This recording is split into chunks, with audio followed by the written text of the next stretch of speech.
말씀 나누겠습니다. 요한복음 17장 20절에서 26절까지 우리 함께 봉독하시죠. 내가 비옵는 것은 이 사람들만 위함이 아니요 또 저희 말을 인하여 나를 믿는 사람들도 위함이니 아버지께서 내 안에 내가 아버지 안에 있는 것 같이 저희도 다 하나가 되어 우리 안에 있게 하사 세상으로 아버지께서 나를 보내신 것을 믿게 하옵소서. 내게 주신 영광을 내가 저희에게 주었사오니 이는 우리가 하나가 된 것 같이 저희도 하나가 되게 하려 함이니이다. 곧 내가 저희 안에 아버지께서 내 안에 계셔 저희로 온전함을 이루어 하나가 되게 하려 함은 아버지께서 나를 보내신 것과 또 나를 사랑하심 같이 저희도 사랑하신 것을 세상으로 알게 하려 함이로소이다. 아버지여 내게 주신 자도 나 있는 곳에 나와 함께 있어 아버지께서 창세전부터 나를 사랑하심으로 내게 주신 나의 영광을 저희로 보게 하시기를 원하옵나이다. 의로우신 아버지여 세상이 아버지를 알지 못하여도 나는 아버지를 알았sap고 저희도 아버지께서 나를 보내신 줄 알았sap나이다. 내가 아버지의 이름을 저희에게 알게 하였고 또 알게 하리니 이는 나를 사랑하신 사랑이 저희 안에 있고 나도 저희 안에 있게 하려 함이니이다. 아멘. 오늘 요한복음 17장을 다 마치도록 하겠습니다. 예수님께서 당신의 대제사장적 기도를 마치시면서 또 영광에 대해서 이야기를 해요. 참 영광 많이 나와요. 그죠? 예수님은 성도들을 하나가 되게 하시기 위해서 아버지가 당신께 주신 영광을 성도에게도 주셨다라고 하세요. 그리고는 또다시 그들을 당신이 계신 곳에 있게 해달라라고 기도를 하세요. 그리고 이유를 내게 주신 나의 영광을 저희로 보게 하시기를 원하기 때문이다. 이게 영광이라는 걸 깨닫게 해주기 위함이라는 뜻이에요. 그러니까 성도에게는 하나님께서 예수님께 주신 그 영광이 주어지게 되는데 성도 자신이 그 영광을 잘 인식하지 못한단 말이에요. 이게 무슨 영광이야? 이렇게 인식이 된다는 뜻이에요. 그래서 성도가 자신이 받은 그 영광을 인식하기 위해서는 아버지의 도움이 필요합니다 라고 이야기를 하는 거예요. 그래서 기도하는 거죠. 근데 그냥 기도만 하시는 것이 아니라 방법까지도 제시를 하세요. 예수님 자신이. 예수님 당신이 계신 곳에 성도들을 함께 있게 함으로써 그들이 자신들에게 쏟아부어진 예수님의 영광을 보게 해주시고 인식하게 해달라라고 이야기를 하고 있어요. 그렇다면 먼저 저들이 누군지를 알아야 되겠죠. 저들. 그리고 예수님이 당신이 계신 곳, 예수님이 계신 곳, 그분이 계신 곳이 어딘지를 알아야 저들이 누구며 내가 있는 곳이 어딘지를 알아야 저들이 내가 있는 곳에 있게 해주세요 라는 말을 이해를 할 거 아니에요. 본문 20절을 보면 이 예수님의 대제사장적 기도가요, 제자들뿐만 아니라 제자들에 의해서 예수를 믿게 될 모든 이들을 위한 기도임을 알 수 있죠. 그러니까 내게 주신 자들은 제자들을 비롯한 모든 교회를 가리키는 거예요. 시간과 공간을 초월한 모든 교회.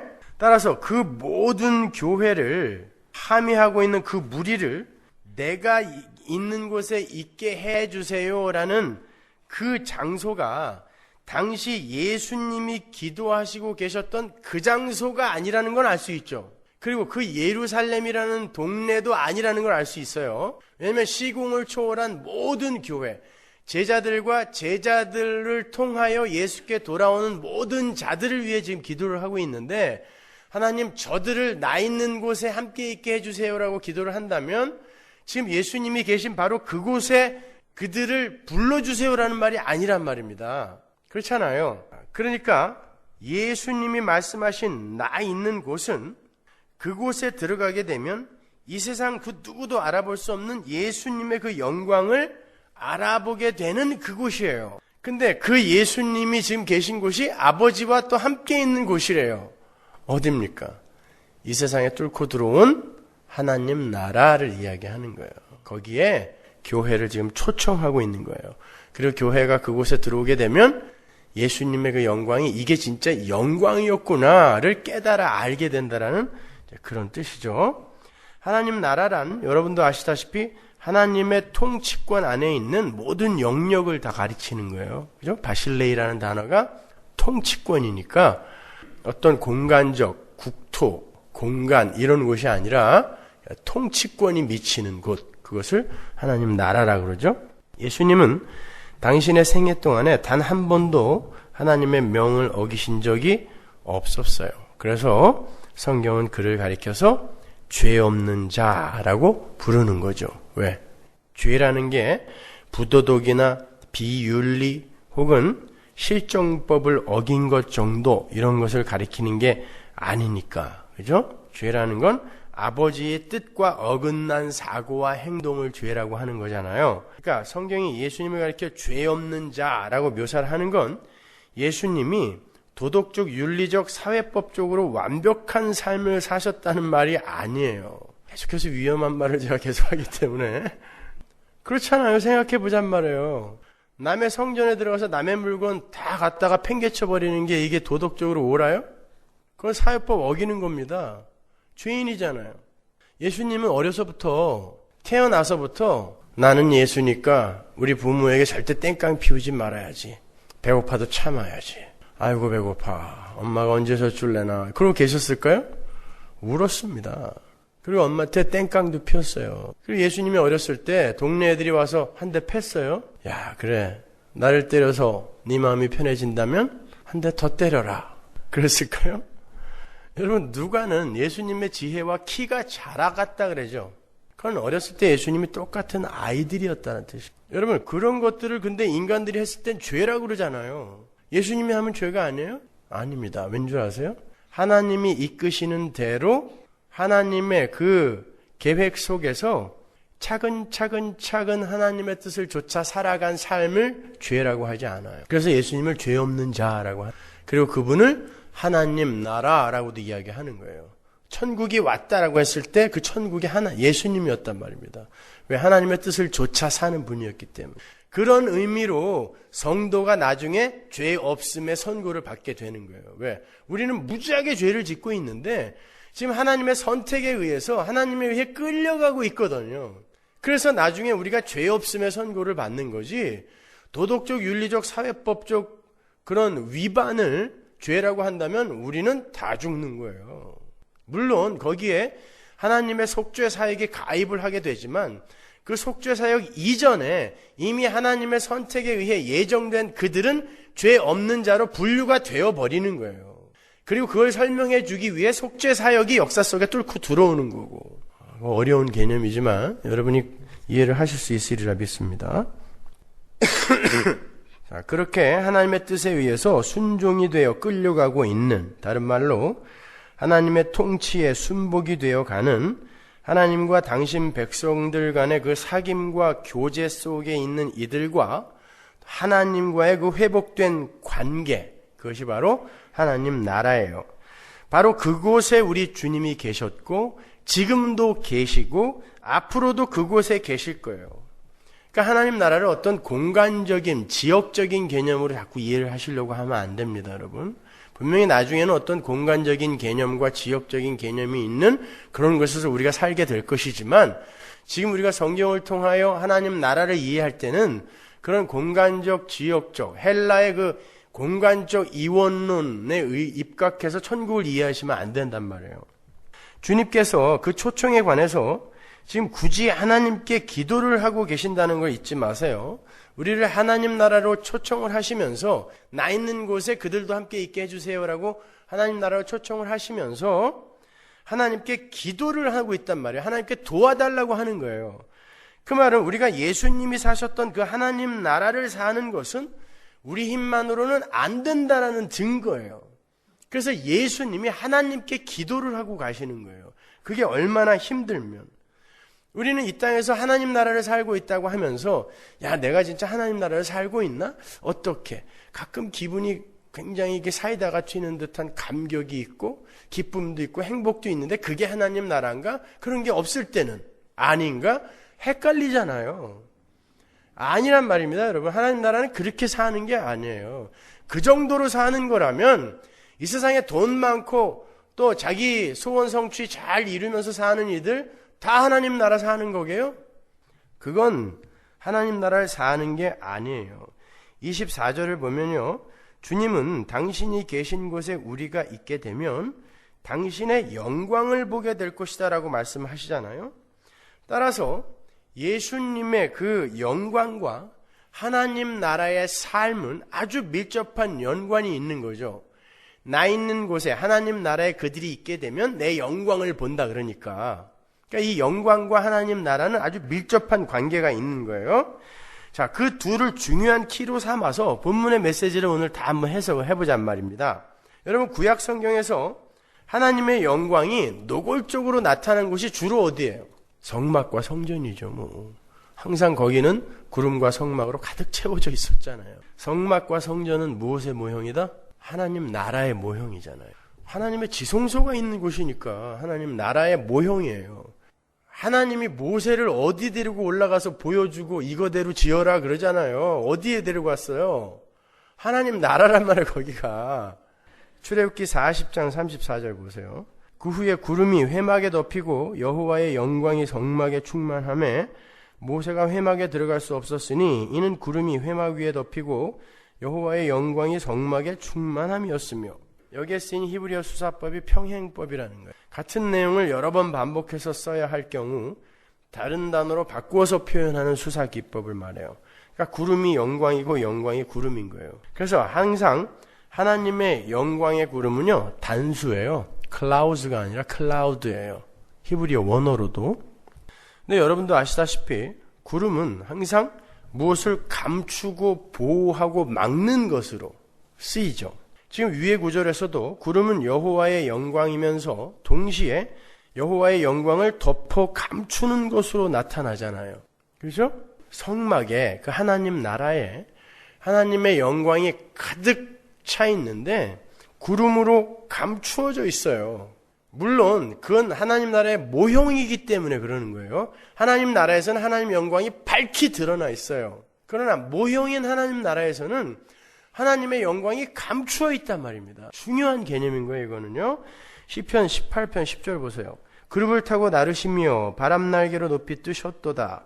저가 흑암으로 그 숨는 곳을 삼으사 장막같이 자기를 두르게 하시며 곧 물에 흑암과 공중에 빽빽한 구름으로 그리하시도다. 여호와가 당신의 임재와 영광을 흑암과 구름으로 감추시죠.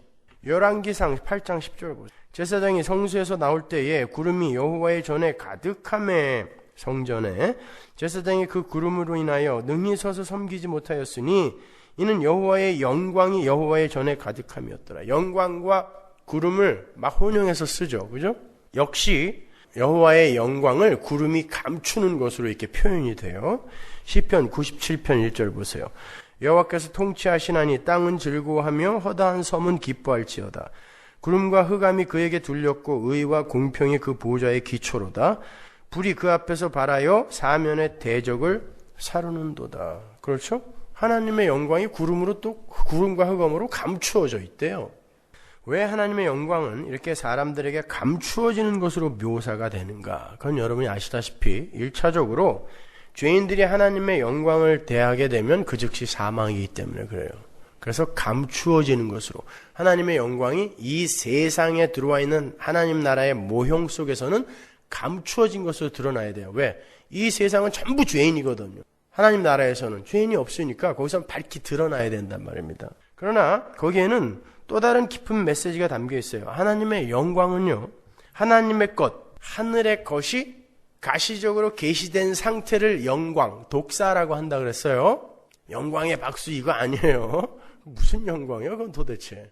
그 찬란한 하나님의 영광은 하나님 나라가 완료된 시점에서 이제 확 피어나는 거예요. 그러나 그 하나님의 영광이 이 땅에서 계시가 될 때에는요, 세상적 가치관으로 이 죄인의 세상에서 세상적 가치관으로 그 하나님의 영광을 보게 될 때는, 그 안경으로 보게 될 때는 이게 도대체 영광이 아닌 것으로 드러난다라는 의미에서 영광이 가려졌다라고 이야기하는 거예요. 성전뿐만이 아니라 이 세상 자체가 하나님 나라의 모형으로 이루어진 거예요.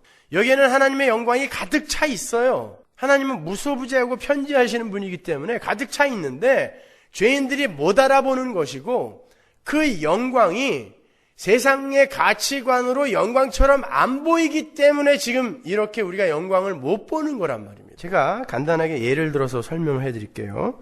여러분, 성막이나 성전에는 지성소라는 게 있죠? 이 지성소는 하나님의 영광, 그 쉐키나의 영광이 있는 장소예요. 그 성막에는 언제나 하나님의 영광이 가득한 곳이에요. 물론 상징적인 거죠. 하나님은 무소부지하신 분이고 편지하시는 분이기 때문에 이 세상 모든 곳에 하나님의 영광이 없는 곳이 없어요. 그럼에도 불구하고 하나님은 성경의 독자인 교회에게 뭔가를 가르치기 위해서 당신이 성막에만 거한다라고 이렇게 그림으로 그려서 이제 설명을 해주는 거예요. 아무튼 이 성막이나 성전은 하나님의 영광의 현현을 상징하는 장소예요. 그런데 그 하나님의 영광의 현현이 어떻게 나타나는가 하면 성막이 하나님의 영광이 가득 차 있는 곳인데 성막의 구조가 어떤지 생각해 보잔 말이에요. 어디서부터 출발하죠? 번제단, 어린 양이 제물이 죽는 곳이에요. 어디와 연결이 됩니까? 출애굽기의 유월절 어린 양에서부터 시작되는 거예요. 그 다음에 바로 그 다음 단계가 물두멍이죠. 그죠? 물두멍에서는 제사장들이 성소에 들어가기 전에 몸을 깨끗이 씻는 거예요. 거기서 안 씻고는 성소에 못 들어가면 죽어요. 그럼 출애굽 사건에서는 이게 어디에 해당돼요? 홍해. 홍해에서 애굽에서 굴러먹던 옛사람이 빠져 죽는 거예요. 애굽 측에서 보면. 가나안 측에서 보면 새 사람이 깨끗하게 살아 올라와서 그들이 가나안에 들어가는 거죠. 홍해예요. 그 다음에 성소로 들어가면 향단, 촛대, 떡상. 향단에서는 계속해서 연기가 올라오게 되죠. 구름기둥, 불기둥, 만나예요. 그러면 성전의 그 구조가 정확하게 무엇을 담고 있는 거예요? 이스라엘의 출애굽 역사를 그대로 담고 있는 거죠. 그렇다면 이스라엘의 출애굽 그 역사 자체가 지금 하나님의 영광이라는 뜻이에요. 근데 우리가 알듯이 개뿔이나 거기에 무슨 영광이 있었어요? 이스라엘은 계속해서 패역했고 배반했고 원망했고 하나님은 계속해서 징계했고 두들겨 패면서 끌고 갔어요. 결국은 거기서 다 죽여버렸어요. 옛사람을. 그게 영광이라는 말이에요. 그런데요, 그 삶을 똑같이 사신 분이 또 있어요. 유월절 어린 양으로 이 땅에 오신 예수가 애굽으로 들어가셔서 애굽에서 나오십니다. 그래놓고 호세아서 10장을 인용을 해서 내 아들을 애굽에서 불러냈다 함을 이루려 합니다 이야기해요. 그리고는 홍해를 건너시죠. 고린도전서 10장 2절 세례, 그렇죠? 세례를 받으시잖아요. 그러니까 홍해를 건너시는 거예요. 물두멍을 지나가는 거예요. 예수님 자신이 누구? 하늘의 떡. 예수님 자신이 누구? 빛. 예수님 자신이 하나님의 영광이에요.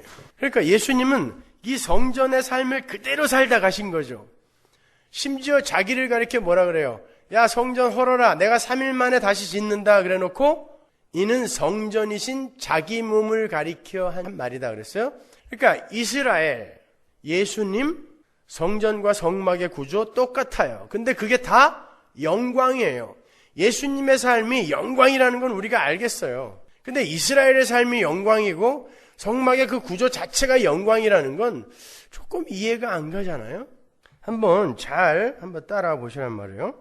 여기서 우리가 간과해서는 안 되는 아주 중요한 메시지가 있는데 우리는 그 이스라엘의 출애굽 사건은 그냥 실패의 연속이요, 징계의 연속인 줄만 알았어요. 그런데 그 과정 전체가 하나님의 영광을 드러내는 것이었다면 이스라엘의 출애굽 과정 속에서의 그 여러 가지 에피소드들은 우발적으로 우연적으로 일어난 일일까요?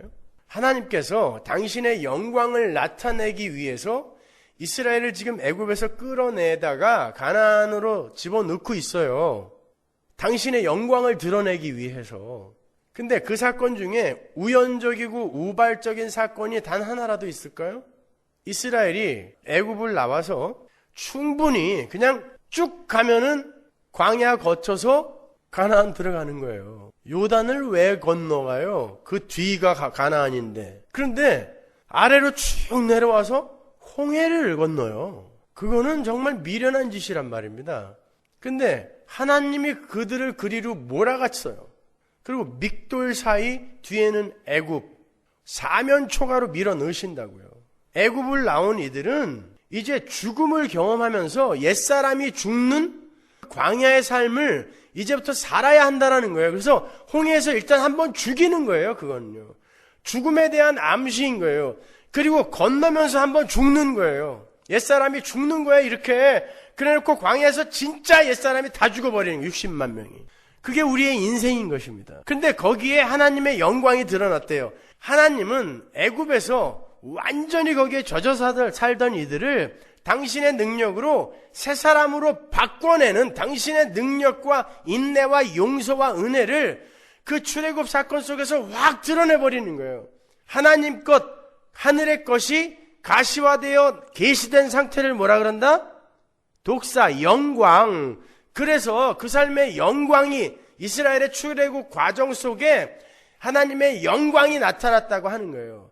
그리고 그 삶이 그대로 성막으로 옮겨져서 쉐키나의 영광이 가득한 성막에 그 이스라엘의 출애굽 과정이 그대로 모형으로 다 들어가 있는 거예요. 또 그리고 그 삶은 바로 예수의 삶이었어요. 예수님이 이 땅에 오셔서 그 삶을 그대로 사심으로 말미암아 이스라엘과 성막 성전은 예수의 삶을 모형으로 미리 그림으로 잠깐 보여준 거였구나.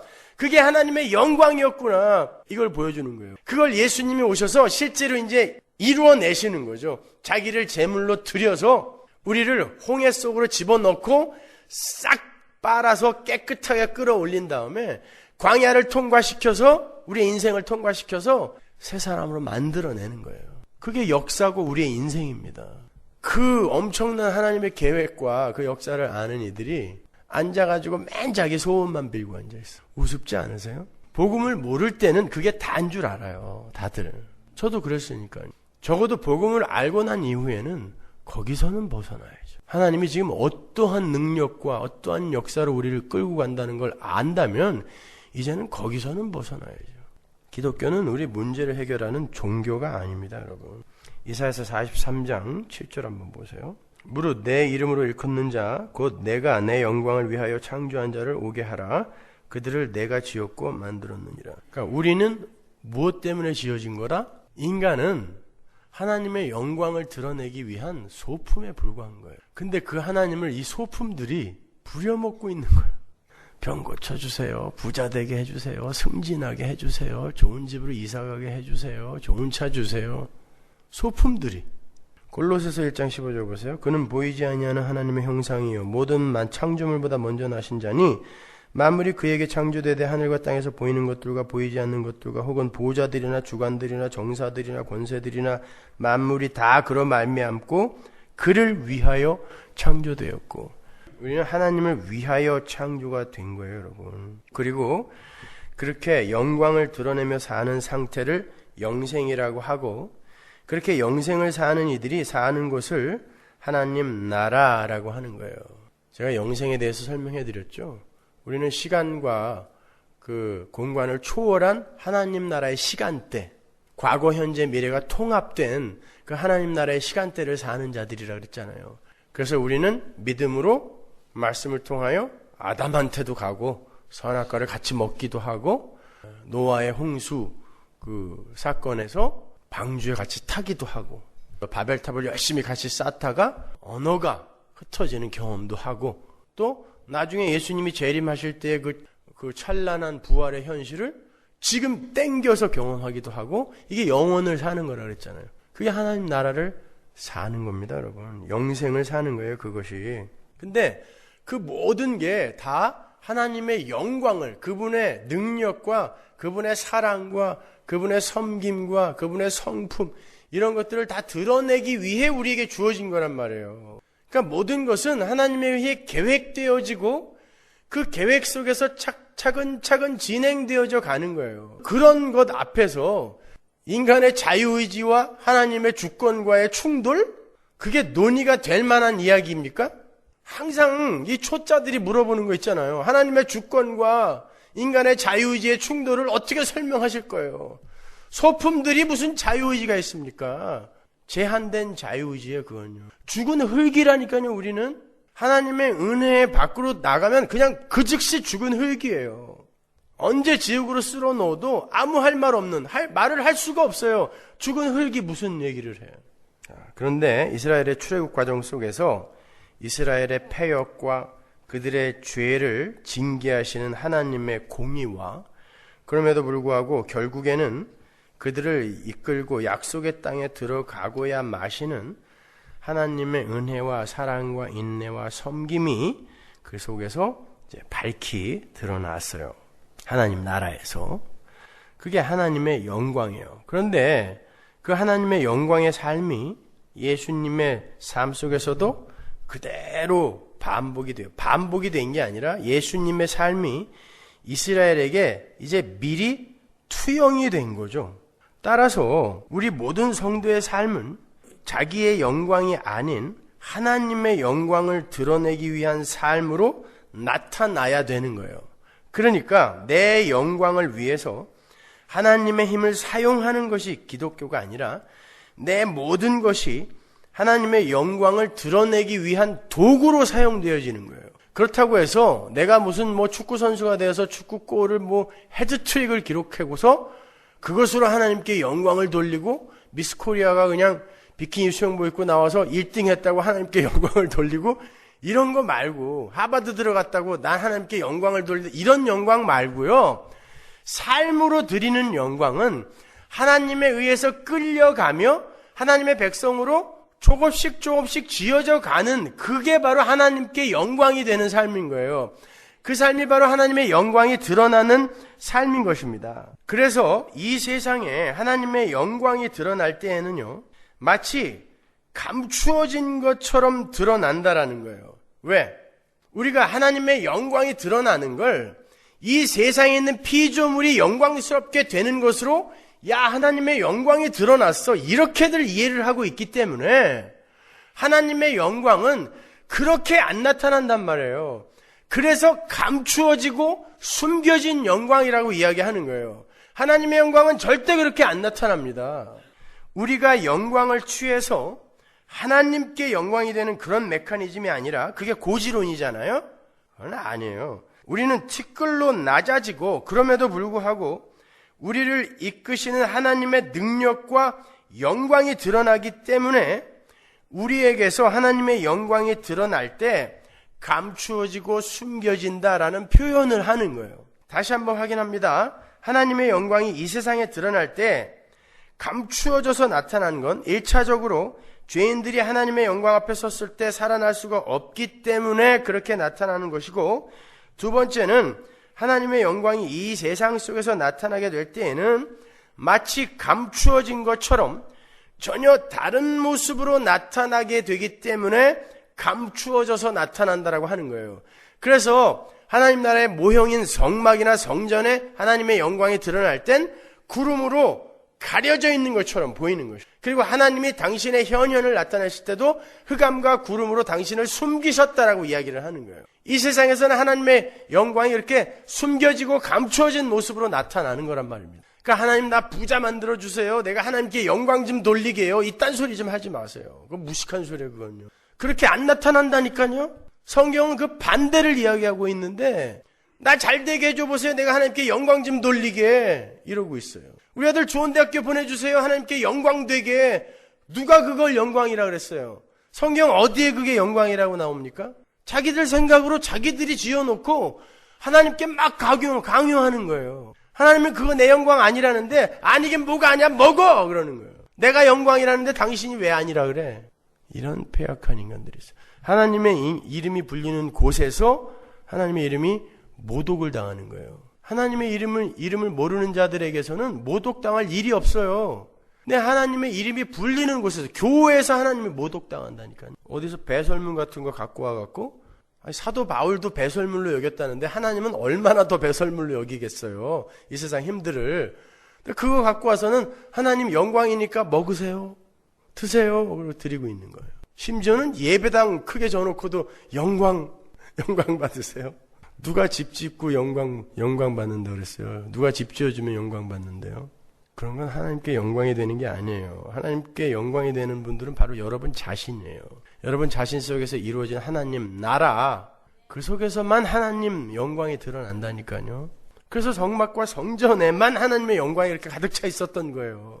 다른 곳에서도 하나님의 영광이 가득 차 있었는데 하나님 나라인 모형, 하나님 나라의 모형인 그 성막과 성전에만 내가 거한다라고 일부러 말씀을 하심으로 해서 나는 나중에 너희들 안에서만 영광을 찾을 거야. 이야기를 구약 때부터 하시는 거예요. 하나님 나라가 나니까. 내가 성전이잖아요.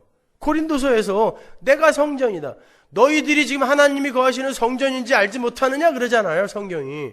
그러니까 그 성전, 거기에만 하나님의 영광이 있었다는 건 하나님은 나를 통해, 교회를 통해서만 영광을 받는다는 거예요. 어떻게? 내가 잘 돼서가 아니라 하나님의 뜻에 합한 자로 쥐어져가는 그 과정 속에서 하나님이 영광을 받는다는 거예요. 거기에는 여러분의 질병과 여러분의 망함과 여러분의 이혼과 여러 가지 사건들이 사용될 수 있는 거예요. 그것들이 하나님의 영광을 가린다고 생각하지 마시란 말이에요. 걸핏하면 어디서 그냥 들은 건 있어갖고 하나님의 영광 가리는 일 하고 있어 저거 뭐 이러고. 뭐가 하나님의 영광을 가리는 거예요 도대체. 제대로 알고나 쓰시란 말이에요. 그래서 그냥 그런 일 겪은 사람 가뜩이나 마음 아픈데 2중 3중으로 소금을 팍팍 뿌려갖고 말이죠. 아주 일어나지도 못하게 만들어버리는 거예요. 어디서? 교회에서. 마귀짓이에요 여러분. 그런 건 함부로 그렇게 말씀하시면 안 되는 거예요. 이렇게 이 인류의 역사는 하나님의 영광을 드러내기 위한 거대한 드라마 세트라고 해도 과언이 아니에요. 그러니까 역사와 우주의 중심은 하나님이에요. 빨리 그 자리에서 내려오시란 말이에요. 우리는 전부 나잖아요. 아니 근데 내 자식인데. 내 자식이 나예요. 내 것, 나. 아니요. 하나님이 중심에 앉으셔야 되는 거예요. 그래서 성경도 예수님이 오시기까지의 그 인류의 족보를 아브라함과 다윗과 예수라는 큰 축으로 가르는 거예요. 마태복음에 나오죠. 볼까요? 마태복음 1장 1절 보세요. 아브라함과 다윗의 자손 예수 그리스도의 세계라. 아브라함, 다윗, 예수 나오죠? 17절. 그런즉 모든 대수가 족보를 쫙 얘기한 다음에 그런즉 모든 대수가 아브라함부터 다윗까지 연례돼요. 다윗부터 바벨론으로 이구할 때까지 연례돼요. 바벨론으로 이구한 이후부터 그리스도까지 14대더라. 왜 일부러 이렇게 네 가지로 나눴는지 아십니까? 다 이 인물들과 또 바벨론 포로 생활과 바벨론 포로 귀환, 이게 다 성전에 관한 이야기예요. 바벨론 포로 때 성전이 파괴됐고 귀환해서 성전 재건됐죠. 아브라함은 성전의 삶을 살게 될 출애굽 이스라엘의 시작이에요. 다윗은 최초로 성전을 짓는 물론 솔로몬이 지어요.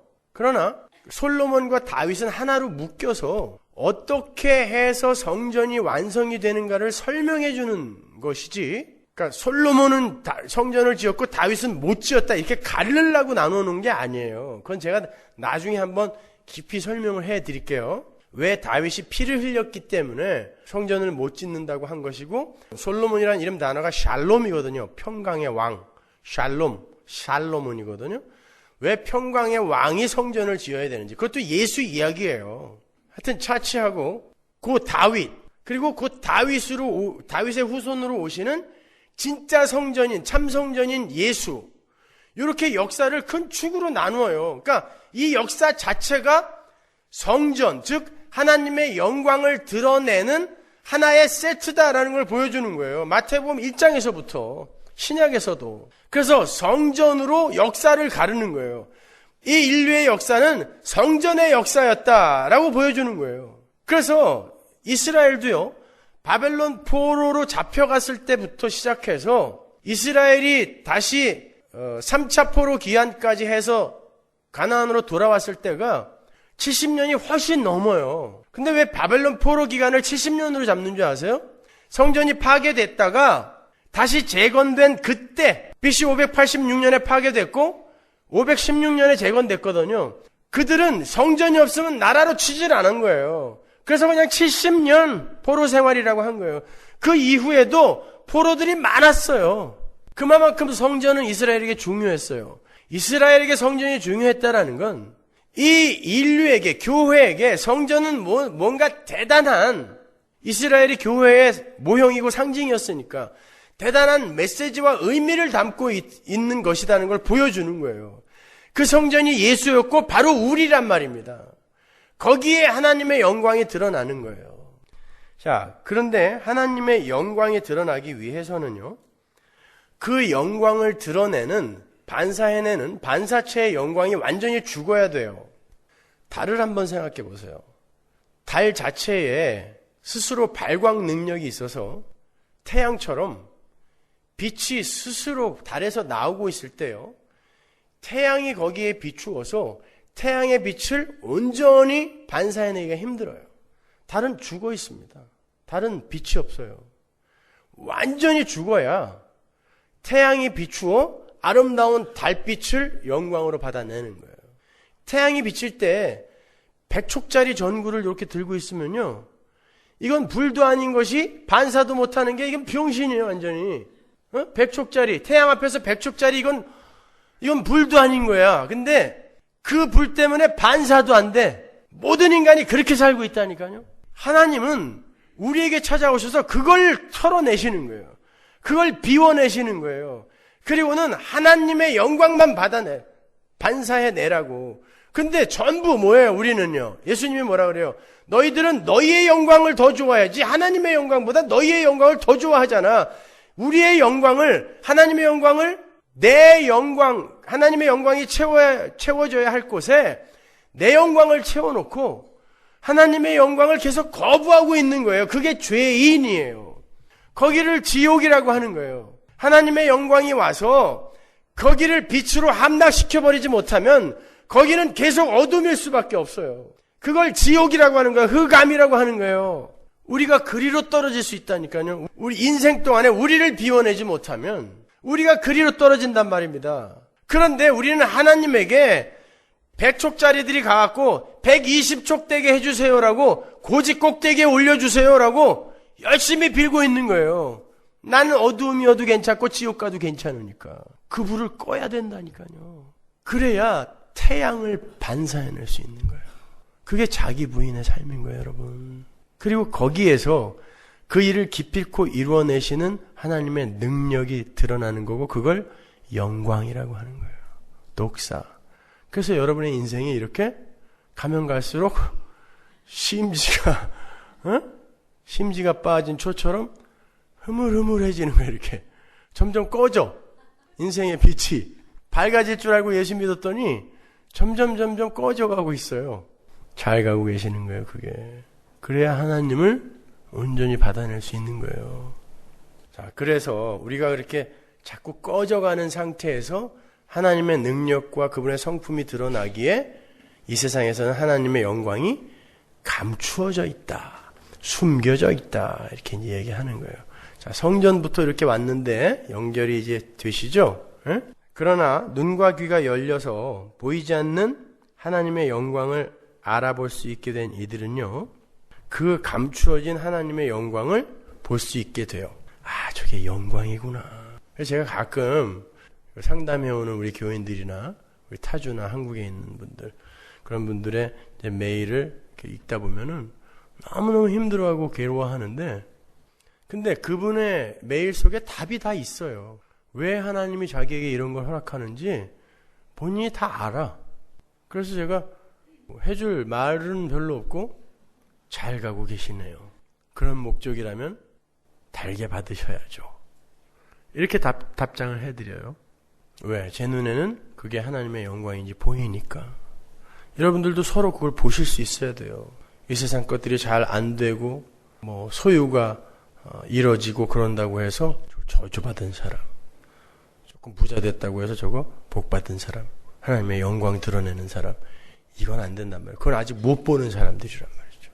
우리는 영광을 볼 수 있어야 돼요. 왜? 하나님 나라에 들어오면 그 영광 볼 수 있다며. 예수님이 오늘 본문에서 말씀해 주셨잖아요.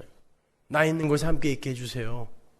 여러분, 예수님의 그 성전의 삶, 성전이신 예수님의 삶이 재물의 삶이었고, 세상에 떡 되는 삶이었고, 세상에게 먹히는, 마시우는 물의 삶이었고, 세상에게 짓밟혀 꺼지는 불의 삶이었어요. 세상에게 찢기는 휘장의 삶이었어요. 근데 거기에서 가장 큰 하늘의 영광이 드러났다면, 우리의 삶 속에서 그런 예수의 삶이 조금씩 나타나게 될 때 거기서 우리가 하나님의 영광을 볼 수 있어야죠. 당연히. 우리 지금 17장 한 장 공부하면서도 그 영광이라는 단어를 몇 번이나 봤어요 도대체. 영광. 여러분의 삶 속에서 지금 영광이 나타나고 있는 거예요.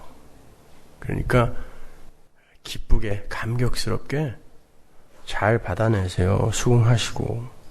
그렇게 모든 성전된 자들의 삶에는 하나님의 영광이 드러나지 않고 감추어진 상태로 나타나요. 그런데 성전들은 그 성전된 자들의 삶 속에 나타나는 감추어진 하나님의 영광을 알아봅니다.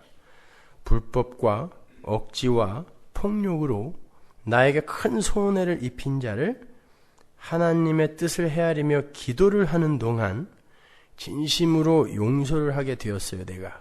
가정이에요. 세상 사람들의 눈에는 그 사람이 바보처럼 연약한 자로 실패자로 보이겠죠. 약하니까 당하는 거야. 저런 바보, 저런 태도로 어떻게 이 험난한 삶을 살아? 바보 되는 거예요. 그러나 성도의 눈에는 그 사람이 그렇게 바보로 보이면 안 돼요.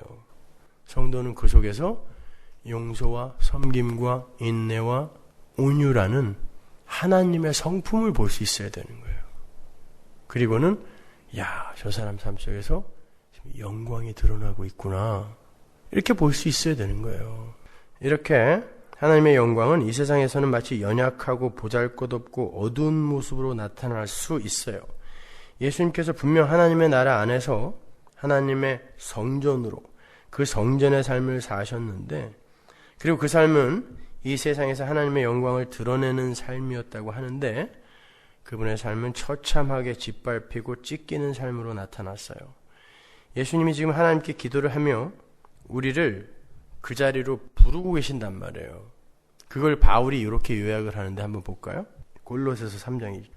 그러므로 너희가 그리스도와 함께 다시 살리심을 받았으면 위의 것을 찾으라. 거기는 그리스도께서 하나님 우편에 앉아 계시느니라. 거기가 지금 하나님, 예수님이 계신 곳이에요. 나 있는 곳.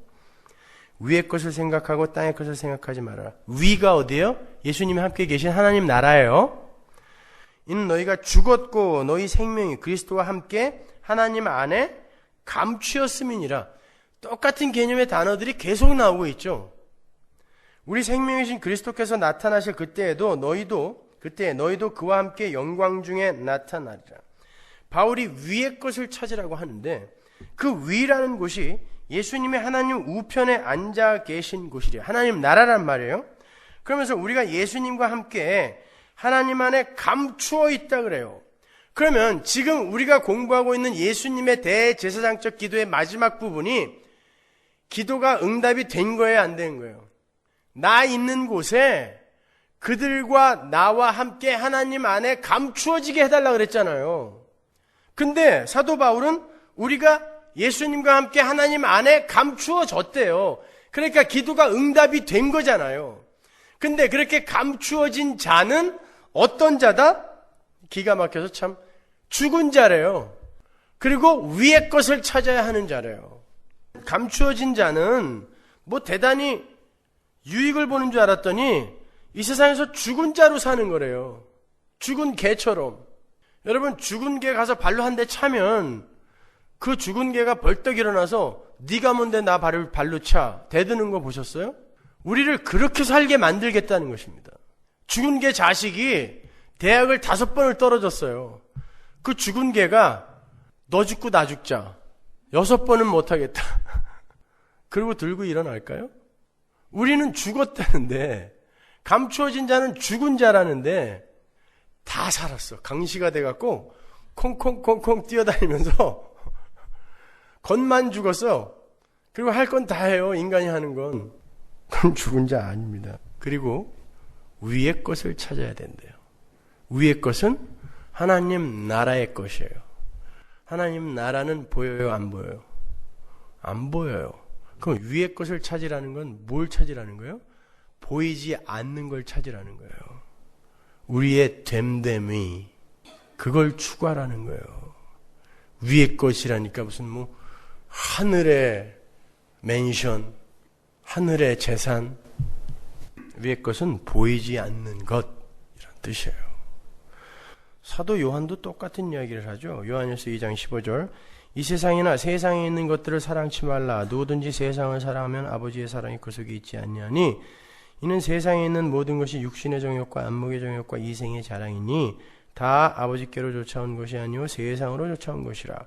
이 세상도 그 정욕도 지나가되 오직 하나님의 뜻을 행하는 이는 영원히 거하느니라. 영원, 그 속에 있는 것을 우리가 찾아야 되는 거예요. 그게 보이지 않는 위의 것이에요. 그게 성도가, 성전으로 살아가는 성도가 구하는 것입니다. 땅의 것을 사랑하는 자는 아버지의 사랑을 입은 자가 아니다. 그 말은 가짜다라는 뜻이죠. 근데 저를 비롯한 여러분들은 거의 매 순간 이 세상 것만 사랑하고 있잖아요. 가끔 하늘의 것 한번 생각하다가 거의 대부분의 시간은 이 세상 것을 보고 있어요. 우리 다 가짜인가요? 아닙니다. 사도 요한의 이 말은 우리를 반드시 그렇게 만들고야 말겠다라는 하나님의 선언을 대언하는 거예요. 그래서 우리의 삶이 그리로 끌려가고 있는 중인 거예요. 지금 당장은 안 돼요, 잘. 그래서 자꾸 우리에게 실망을 해요. 그런데 내 안에서 하나님이 살아계시기 때문에 나를 부인시켜 가세요. 그분이. 자기 부인은 자기 스스로 하는 거 아닙니다. 나는 나에게 자꾸 나의 죄를 폭로당하고 나에게 자꾸 실망할 뿐이에요. 하나님은 그걸 통해서 나를 부인시켜 가는 거예요. 거기에서 우리는 위의 것을 찾는 자로 한 발 한 발 변해가는 거죠. 로마서 8장 1절 볼까요? 24절. 우리가 소망으로 구원을 얻었음에 보이는 소망이 소망이 아니니 보는 것을 누가 바라리요? 만일 우리가 보지 못하는 것을 바라면 참음으로 기다릴지니라. 보이는 건 소망이래요? 아니래요? 위의 것을 찾으려 해서 찾으라가 소망이란 뜻이란 말이에요. 그러니까 보이지 않는 것을 소망하는 게 진짜 소망이라 그러죠? 보이는 거 소망하는 건. 그런 소망이 어딨냐 그러잖아요, 여기. 누가 그걸 소망이라 그러니? 그러잖아요. 근데 대부분 보이는 것만 찾아 헤매고 있어요. 이렇게 보이지 않는 걸 추구하며 보이지 않는 영광을 드러내며 사는 삶이 어찌 쉽겠어요. 이것을 하나님 나라의 은닉성이라고 하는 거예요. 신학적 용어로. 하나님 나라는 겨자씨처럼 누룩처럼 감추어져 있어요.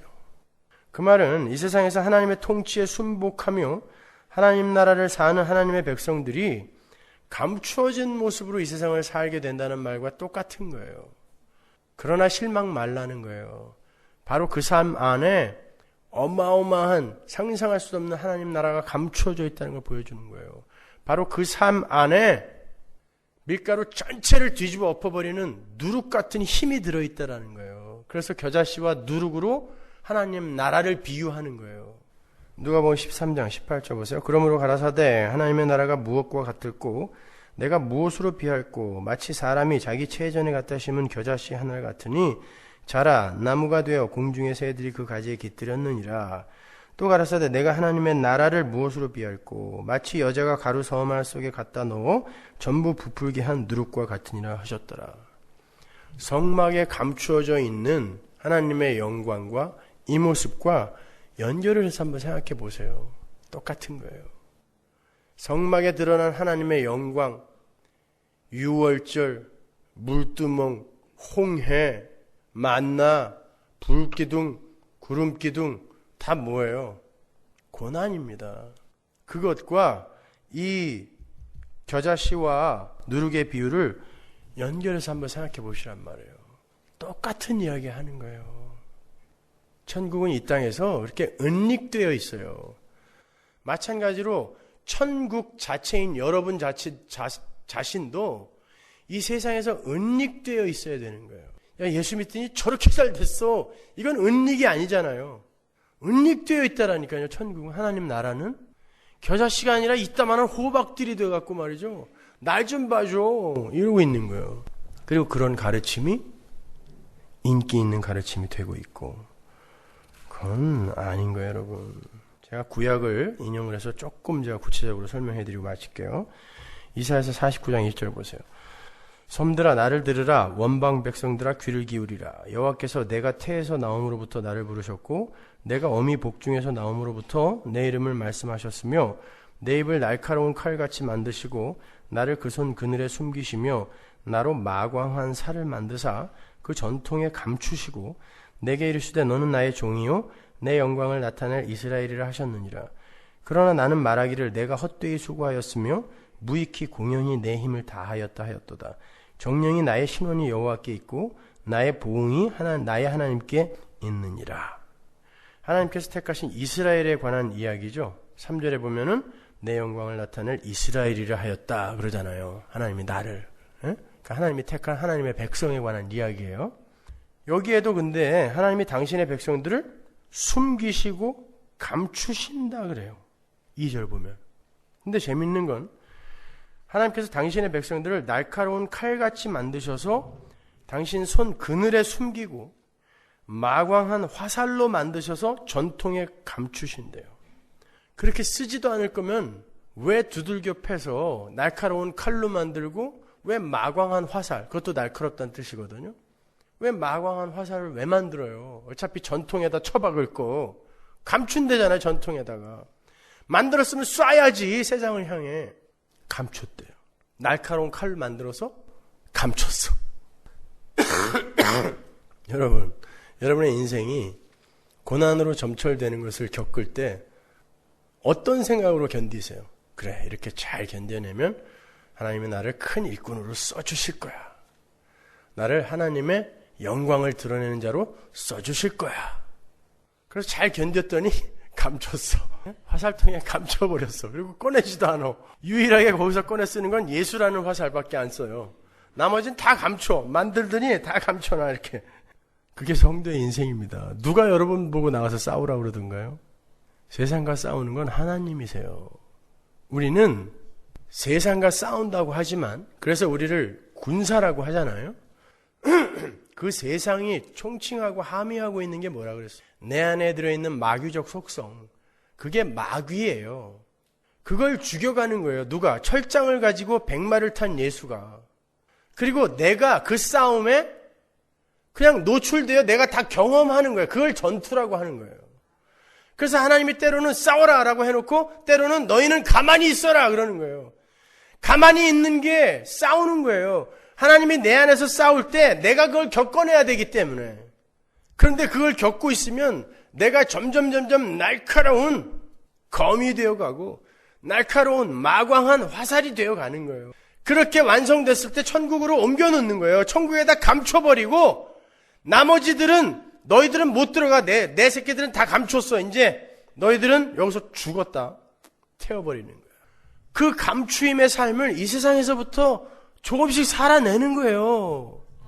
여러분, 하나님은 우리 성도를 사용하기 위해 날카로운 칼로 마광한 화살로 만드시는 거 아니에요. 그 자체가 목적인 거예요. 그러니까 섣불리 내가 하나님께 영광이 되는 삶을 살겠다라고 나서지 마세요. 그 자체가 영광이에요. 여러분의 존재 자체가 영광이에요. 이미. 그리고 그 영광은 하나님이 알아서 챙기세요. 당신의 영광을 비추시고 당신이 받아가세요. 우리는 그냥 비워내기만 하면 돼요. 내 안에 있는 영광의 불만 끄면 되는 거예요. 근데 그것도 하나님이 꺼주세요. 그 삶을 받아들이라는 거예요. 그게 이기는 거예요. 그게 견디는 거예요. 그게 오래 참음인 거예요. 그럼 그거 신앙생활입니다. 너무 몸이 건조한 것 같으세요? 해보세요. 가장 힘든 거예요, 그것이. 내가 뭘 할 때는 기고만장해서 사람들이 신이 나서 힘든지 모르고 해요. 1년에 단기 선교 10번씩 가는 사람들 보셨죠? 자기 재산 털어서 가요. 나쁘다는 게 아니라, 근데도 어떻게 활기가 있는 줄 아세요? 뭔가를 하고 있기 때문에 그래요. 일단은 우리 안에 있는 그 불을 꺼야 돼. 그리고 내 안에서 진짜 예수님의 심장, 거기서 나오는 그 긍휼의 마음이 나를 움직일 때, 그때는 진짜 머리 도끼 삼아 한번 해보는 거예요. 신앙생활 찍으며 가는 거야, 세상을. 근데 그게 되기도 전에 하나님이 누군지, 은혜가 뭔지, 구원이 뭔지, 죄가 뭔지, 인간은 누구인지, 어디서 왔다 어디로 가는 거고 왜 사는 건지 전혀 알지도 못하면서 뭔가를 해서 자꾸 보상을 받으려고 하는 종교 행위들만 난무하니까 기독교가 이렇게 힘이 없는 것입니다. 제가 존 파이퍼 설교 올린 거 보셨어요? 번영의 신학 이야기하면서 그런 쓰레기 같은 그 양반도 굉장히 점잖은 것 같지만 욕 많이 해요. 폴 워셔라는 목사님이 있어요. 저보다 한 살 많은 분인데 그분은요, 제가 설교 원고를 한번 받아봤거든요. 제 설교 원고가 보통 레러 용지 13장 정도 돼요. 13페이지, 14페이지 43장을 보냈더구만요. 1회 설교래요, 그게. 야, 우리 교인들한테 이거 꼭 한번 보여줘야 되겠다. 근데 전부 그거예요. 도대체 당신들 뭘 믿고 있는 거냐? 이게 무슨 기독교냐? 거기에 대한 이야기예요. 그런 것 좀 양념 삼아 가끔씩 들으세요. 에? 그래야 우리가 외롭지 않구나 알 수 있죠. 여러분, 절대 그런 건 복음이 아니에요. 엉터리 같은 것들이 이 풍요의 나라, 세계 최고 부자인 나라 미국에서 만들어져서 이 쓰레기 복음들이 아시아와 아프리카로 수출되고 있는 거예요. 제가 그 말을 딱 듣는 순간 눈물이 펑 터지는데 말이죠. 너무 불쌍한 거예요, 그 사람들이. 이건 침략이지 뭐예요. 그게 무슨 선교입니까? 쓰레기 갖고 가서 거기다 쓰레기 퍼붓는 게 무슨 선교예요, 침략이지. 존 파이퍼가 이 풍요의 땅 미국에서 그 쓰레기가 그 불쌍한 아프리카, 아시아, 그 연약한 이들에게 수출되고 있습니다. 그러는데 눈물이 펑 터지더라고요. 맞아. 근데 우리가 지금 뭐 하고 있는 거냐. 그렇게 힘들고 어렵게 살다가 지옥까지 가면 그 책임을 도대체 누가 질 거냔 말이에요. 근데도 열심히 배낭 메고 그냥 단기 선교들 열심히들 가요. 보트라고 오는지 가서 무당 잡교 전해주고 오는 거예요. 결신자들 노트 뭐 이만큼씩 갖고 오는데 가서 그래서 어떤 예수를 전했어. 뭐 어떤 애가 손가락 이렇게 구부러졌는데 마지막 날 이렇게 펴졌대. 뭐 병자가 일어나고 뭐. 그 사람들은 평생 병 안 고쳐주는 예수는 가짜다 이거 믿고 살아요. 왜? 처음 본 게 그거였기 때문에. 그러면 그게 예수 전하고 온 겁니까? 아니잖아요. 근데 이게 무슨 선교예요? 침략이지. 하나님은 우리 한 사람 한 사람을, 하나님 자리에 앉아있던 우리 한 사람 한 사람을 그 자리에서 끌어내려 죽은 흙으로 고백시켜버리는 거예요. 그리고 당신의 빛을 비추어서 당신의 영광을 받아내시는 걸 목적으로 하여 우리의 삶을 끌고 가고 계시는 거예요. 그 삶 속에서 전도가 나오고, 그 삶 속에서 헌금이 나오고, 봉사가 나오고, 구제가 나오는 거예요. 역시 하나님이 끌어내시는 것입니다. 전국은 겸손하게 감추어짐으로 승리를 쟁취하는 아주 역설적인 나라예요. 그걸 배우고 가야 되는 거예요, 우리는요. 이사야서 49장 8절 보세요. 여호와께서 또 가라사대 은혜의 때에 내가 내게 응답하였고 구원의 날에 내가 너를 도왔도다. 내가 장차 너를 보호하여 너로 백성의 언약을 삼으며 나라를 일으켜 그들로 그 황무하였던 땅을 기업으로 상속케 하리라. 내가 잡혀있는 자에게 이르기를 나오라 하며 흑암에 있는 자에게 나타나라 하리라.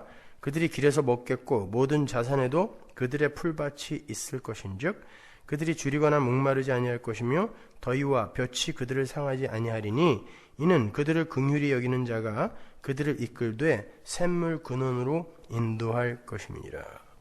하나님이 택해서 감춰버렸어요. 그래서 그들의 삶이 황무한 땅처럼 되어버렸는데 하나님이 거기에서 풀밭과 샘을 끌어내신다는 거예요.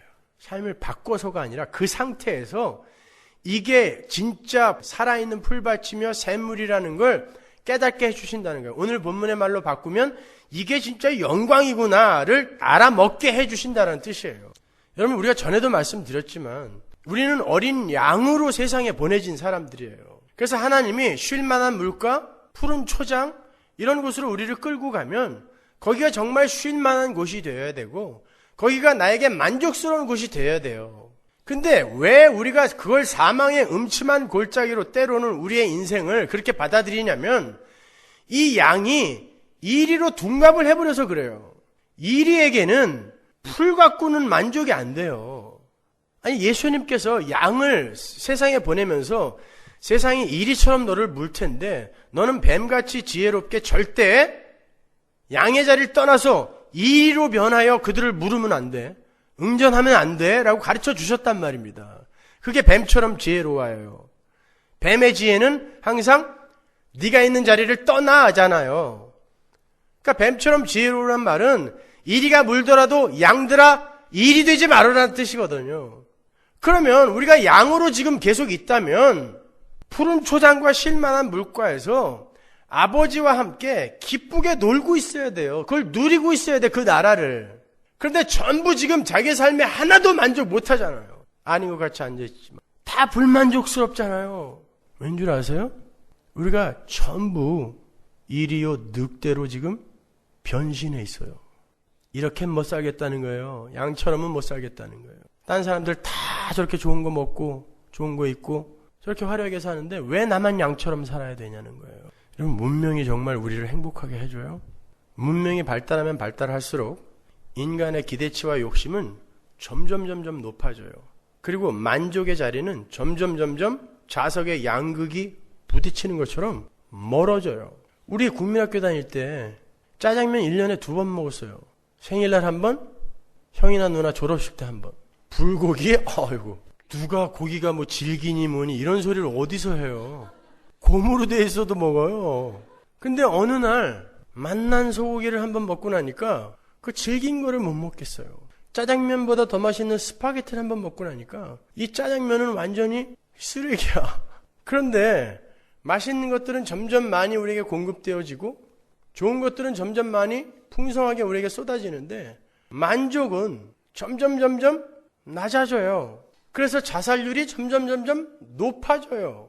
제가 그 아마존 다큐멘터리를 요즘 재미나게 보고 있는데 세상에 그 아마존 땅에서 그렇게 순박하고 착하게 살던 사람들한테 문명을 갖고 뚫고 들어가서 그 사람들 다 망쳐놓은 것 좀 보세요. 거길 쑤시고 들어가서 목장 만들어서 일확천금 한번 해보겠다고 사람 살고 있는데 불질러서 다 태워버리고 거기다가 소 풀어서 소 키워요. 그리고 한쪽에서는 사금 채취한다고 땅 다 파놓고 아마존 땅의 20%가 다 타고 다 파헤쳐졌어요. 전 세계 산소 공급량의 20%에서 25%를 담당하고 있는 그곳이 계속 타고 있어요. 원주민들은 그냥 옷도 안 입고 배고프면 고기 잡아 구워 먹고 자기들끼리 그냥 이도 잡아주고 게임도 하고 이렇게 재미있게 놀다가 전부 노동자로 착출이 돼갖고 그리고는 주는 게 뭐 바가지 생전 보지도 못한 거니까 좋아가지고 말이죠. 티셔츠 한 장 원숭이 한 마리랑 바꾸더라고요. 티셔츠를 여자들 생리대 한 번도 써본 적이 없으니까 이런 걸로 그들의 삶을 바꾸어버려요. 근데 이걸 한번 맛을 들인 사람들이 이 문명을 못 떠나는 거예요. 예전에 그 행복했던 삶을 완전히 다 잃어버리고 마약 중독자, 살인자, 거지, 불황자 길거리에 전부 너부러져 있어요. 도시에. 세상은 우리를 그렇게 속입니다. 풍요는 절대 우리를 행복하게 만들어주지 않아요. 편안하게는 만들어주지만 그 편안은 곧 파멸로 이어지는 거예요. 그것이 아닌 진정한 하나님 나라의 풍요와 평안을 구하셔야 되는 거예요, 여러분. 하나님은 그렇게 감추시고 숨기시는 방법으로 이 세상에서 그런 당신의 영광을 나타내시는 거예요. 근데 25절 보면요, 본문 25절 보면은 그 예수님께서 의로우신 아버지여 라고 불러요. 갑자기 아버지를. 그리고는 세상은 알지 못하였지만 나는 아버지를 알았습니다 라고 이야기를 하죠. 그러면 의로우신 아버지와 세상이 알지 못하는 것과 예수님은 아는 것이 무슨 연관이 있을까? 의로우신 아버지여는 공의로운 아버지라는 뜻이에요. 아버지는 공의의 하나님입니다라는 뜻입니다. 근데 세상은 그 아버지를 알지 못한대요. 그러면 세상은 하나님이 공의로 우리를 심판하면 안 된다라고 생각을 하고 있다라는 뜻이겠죠. 근데 나는 아버지가 공의의 하나님인 걸 압니다라는 뜻이에요. 그래서 의로우신 아버지여예요. 세상은 아버지를 의로우신 아버지로 알지 못하지만 나는 의로우신 아버지를 압니다 뜻이에요. 그럼 세상은 어떤 아버지를 원할까요? 아니 한번 구원해 준 거 화끈하게 그냥 확 용서해 줘 버리지 뭘 감추고 숨기는 과정을 통과하고 경험을 또 가져야 된다 그러고 100% 니들이 해야 된다 그러고 아니 기계적으로 오로메리컬리 그렇게 좀 해주면 안 되나? 꼭 인격적으로 그걸 다 경험해야 되나? 세상이 원하는 하나님. 그러나 사랑으로 모든 걸 용서하려면 도대체 어디까지 사랑을 줘야 돼요? 한계가 뭐예요? 그러나 공의로 사람들을 용서하려면요, 그 하나님이 요구하는 그 공의를 누군가 자격이 있는 자가 충족시켜내고 그걸 전가시켜버리면 돼요. 하나님은 그렇게 하려고 하는데 세상은 모르네요. 아버지 내가 그거 하러 왔잖아요. 나는 아버지를 알아요. 그래서 내가 그 공의의 하나님의 요구를 충족시키기 위해 이 땅에 왔어요. 근데 세상은 몰라요. 그 말이에요. 여러분, 세상을 하나님이 공의로 심판하신다는 건 영단번에 이미 예수님의 십자가에서 일어났지만 그 예수님의 십자가는 우리의 삶 속에서 액츄얼라이즈, 반드시 실제화되어야 된다 그랬어요. 그래서 우리의 삶에서는 끊임없는 작은 심판들이 일어나야 돼요. 내 옛사람이 죽는, 부인되는 작은 심판들이 끊임없이 일어나야 돼요. 그러나 그 작은 심판들은 진짜 무시무시한 심판을 면하게 해주는 하나님의 은혜의 수단이에요. 그게 바로 하나님의 영광이 드러나는 거예요. 그 일을 통하여 내 옛사람이 죽어가고 내가 하나님의 백성으로 완성되어져 가는 그 길에 하나님의 영광이 드러나는 거고, 그게 바로 재물의 삶이며 그게 바로 성전의 삶인 거예요. 그래서 그게 이 세상에서는 감추어진 모습으로, 숨겨진 모습으로 나타나는 것입니다. 이렇게까지 설명했는데도 여전히 이 세상에서 자기의 소원만을 이루려고 하나님을 믿는 사람들이 있다면 나쁜 사람이에요. 그건 아니잖아요, 진짜로. 몰랐을 때는 모르지만 알았는데, 여러분, 때로는 우리가 우리의 삶을 보면서도 이렇게 사는 게 진짜 맞나? 그럴 때가 있어요. 왠지 아세요? 감추어져 있기 때문이에요. 그것도 내가 팍팍팍팍 변해가잖아요. 내가 나도 모르게 나에게 점수를 주게 돼요. 그래서 하나님이 나무늘보처럼 시속 900m, 그보다 속 터져 죽는 줄 알았네 진짜. 내려와서 물 마시고 왔는데 아직도 그 자리에 있어. 걔는 천천히 그냥 한번 뒤에서 뭐 악어가 쫓아오는데도 계속 이러고 하고 있어. 새끼 하나 없고. 우리가 그렇게 끌려간다니까요. 대단하게 빨리빨리 무슨 성자처럼 변할 거라고 생각하지 마세요. 여러분은 감추어져 있어요. 근데 하나님이 여러분 안에서 열심히 부지런히 일을 하시는 것 뿐이에요. 그러다가 하나도 안 변하면 어떡해요? 그럴 수도 있어요. 여러분 한번 보세요. 히브리에서 보면 모세가 바로의 공주의 아들이라 칭함을 거절하고 예수님을 위하여 받는 고난을 세상의 낙을 누리는 것보다 더 좋아했대요. 언제 그랬어요? 애굽 사람 때려 죽이고 동족한테 고발당할까봐 쫓겨간 거예요. 그게 모세의 일기예요. 모세는 자기의 일상으로 그 일기를 쓰고 있었는데 하나님이 그 일기를 벅벅 지우면서 들어오는 거예요. 우리 삶에. 내가 그 삶 속에서 너를 어떤 자로 만들려고 너에게 그 현상을 허락했는 건 줄 알아? 바로 이거였어 라고 기록해 놓은 게 히브리서예요. 11장. 사라는 하나님의 말을 듣자마자 웃었어요. 그게 사라의 일기예요. 근데 하나님이 벅벅 지우면서 들어오세요. 사라는 믿음으로. 아브라함은 아버지가 꾼 꿈 때문에 재수 없어서 갈대우로 떠났는데 아버지가 벅벅 지우면서 들어오는 거예요. 아브라함은 믿음으로 갈대우를 떠나. 그리고는 결국 믿음의 사람으로 모리아산에 세우는 거예요. 그랬을 때 결과가 그렇게 되었을 때 그가 거쳐온 과정이 예수님의 일기로 바꾸어지는 거예요. 히브리서 11장을 다 예수로 바꿔 읽어보세요. 예수는 믿음으로 바로의 공주의 아들의 칭함을 거절하고 예수만이 할 수 있는 일이에요. 그거는요.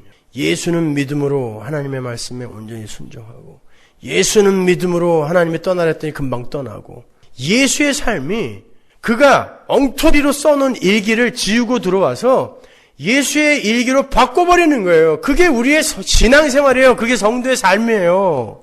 그게 믿음인 겁니다. 그런데 도대체 우리가 이게 어떻게 된 일이에요 도대체 이 오늘날 기독교가. 그러한 감사, 그러한 감격 앞에서 하나님 왜 내 문제 해결 안 해주세요? 왜 병 안 고쳐주세요? 이러고 앉아있으니 이거 어쩌자는 얘기야 이게. 여러분, 지금 여러분이 보시기에 형편없는 여러분의 일기를 삶으로 쓰고 있을지 몰라요. 감추어져 있기 때문에. 근데 하나님은요, 여러분이 이렇게 실망하고 낭망해 있을 때조차도 졸지도 않고 주무시지도 않으면서 우리를 위해 일을 하고 계세요. 우리의 그 죄를 지워가고 계신단 말이에요. 빡빡 지우면서 예수의 삶으로 다시 기록하고 계시는 거예요. 그리고 나중에 우리에게 네 일기 여기 있어 주는 거예요. 받아봤더니 전부 칭찬밖에 없어. 다 예수의 삶이야. 난 그때 살인하고 도망갔는데 아니야 무슨 소리야. 너는 바로의 공주의 아들의 칭함을 거절하고 갔잖아. 누가 구라치는 거예요, 이거? 하나님의 거룩한 거짓말. 그게 구원입니다. 그러니까 행복하세요. 잘 참으시고 여러분의 일기가 조금 마음에 안 들게 쓰여졌다 할지라도 절망하지 마세요. 예수님이 열심히 쓰고 계시니까. 기도하겠습니다.